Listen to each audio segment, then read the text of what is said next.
tell you a little bit about this Yaris, O'Connor, where do you even start? This Yaris has had literally everything you can think of. You go from exhaust to armrest to soundproofing, speakers, A-pillars, headliner, black trim, everything. You name it, it's had it. It's brilliant. And your favourite part? Oh, the boot build. It's simple, but it's clean, and I love that.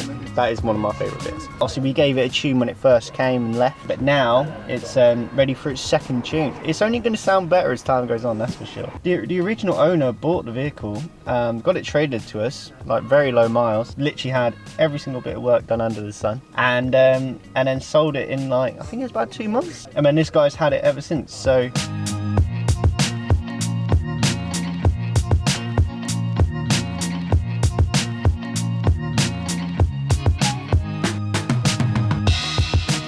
So we've made the touchpad holder in this little center console part, and the good thing about these is that we can rotate the buttons whichever way you'd like to, which is really cool. This guy's obviously going to have it sitting in there like that, so we need to rotate the buttons 90 degrees, and then he'll have all his PSIs on there.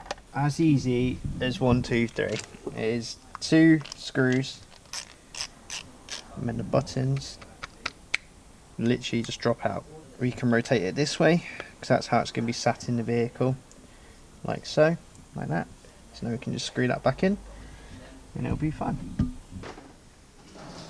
So it's quite ideal, because if you were to ever move this around in the vehicle, and let's say you wanted to change it from here to put into the door or whatever, you can change that around and move it as you please. Fits in there very snug. Like I said, we profile it perfectly within the vehicle so it looks OEM plus. Yeah, so anyway, let's get to everything else about it, because there's only so much I can talk about when it comes to a touchpad. Here we've got the power cables that run for all of the air management.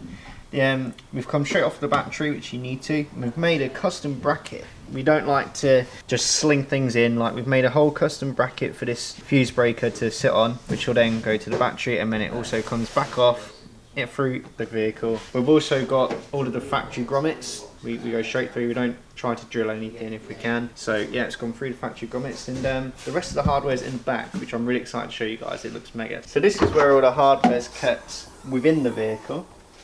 So we've gone for an OEM plus look. We wanted the half tank showing, which I think it looks brilliant. It's so clean. He's gone for a color coded tank, which I think matches it absolutely pristine. Let's get to where the hardware, all the good juicy stuff is. So we've done it in 3 parts, so you can just take the pieces out and they go back together just like a jigsaw puzzle. And this will reveal everything he needs for maintenance and just all the goodies, I guess.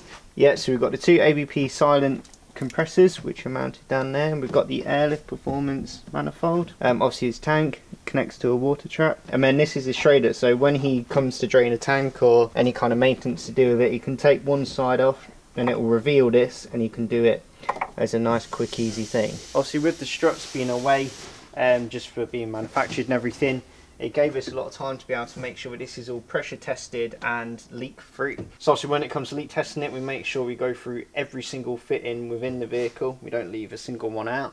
And we get some hot soapy water and we go over and just make sure it's all right. Just make everything look super clean. But yeah, everything's there. But when you next see this car, it'll be on the floor and it's going to look mega. Polos, obviously we go through a development process, so we've signed that off. Parts are away being manufactured, so that project sort of it doesn't get shelved. We're obviously waiting for parts. We've had this Mustang in. We did this 5 or 6 years ago now. Come in for a health check, function as it should. The Yaris has obviously come in. The new owner, I think he's owned it for quite some time. Retune on the audio and a couple of other little tweaks and bits and pieces. So that's come in. When we launched this opulence design sort of side twist project, we've got it in our first store now, which we just took a trip over there, put a couple of demo stands in there. There's a Stringfellows Outfitters in Leicester.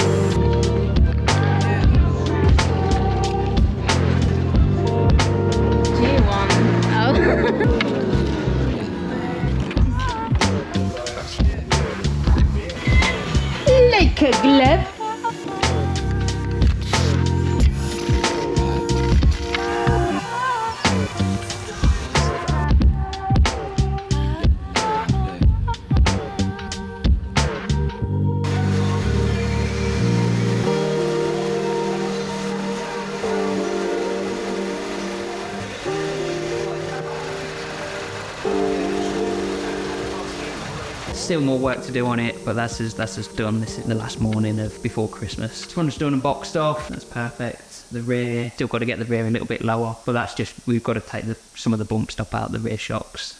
We're done. We want a break. So yeah, but we're over all the major hurdles, the stroke length matches and everything else like that. On open lengths, there's no stress on the bag kit. It bolts up as it should. So yeah, as soon as we're back in the new year, we'll have his first day back. We'll have this boxed off and we start road testing. Hopefully then, maybe late Jan, we'll have the new Polo AW, I think it is, kit, and I think we just got to confirm, but that'll cross over onto the A1 chassis, the Audi, the new wave A1 chassis as well. I mean, the front struts, we obviously started with the Mark 7, that we, just to give us a face profile. We usually do a development kit because there's so many things we have to get in line and rely on so many partners, you know, machining, build style, everyone's busy, including ourselves. So a development kit, 8 to 12 weeks, we'd usually keep the vehicle, because we're in a queue. We wouldn't be potentially working on it for 8 to 12 weeks, but we have to wait for various parts to arrive. We had the base of the Mark 7 front struts. We used our own. We've obviously got the bag plates and everything, bearings, top mounts, everything machined, ready. We were able to transfer that on, but the shock was completely wrong in multiple ways. We've had a bespoke shock made specifically for the Polo, but we were able to retrofit our Mark 7 plates and everything onto it. That sped up the front, and then the rear. We had done a previous Polo a while back. Although it isn't the same, it gave us a good benchmark, so we were able to rattle this development kit through quite quick through previous knowledge, parts and bits and pieces like that. So it won't take us long to wrap this up now. The amount of people that, when it was up in the air on the ramp, asked if it was the new Golf or something, so people couldn't believe that it was a Polo. I used to have a Mark 5 Golf, and it's probably the size of, if not bigger than what that was. Yes, it's a good looking car. I love the colour of this one as well. Keep gaining traction like we are doing, so I appreciate you liking, commenting, subscribing. Bye.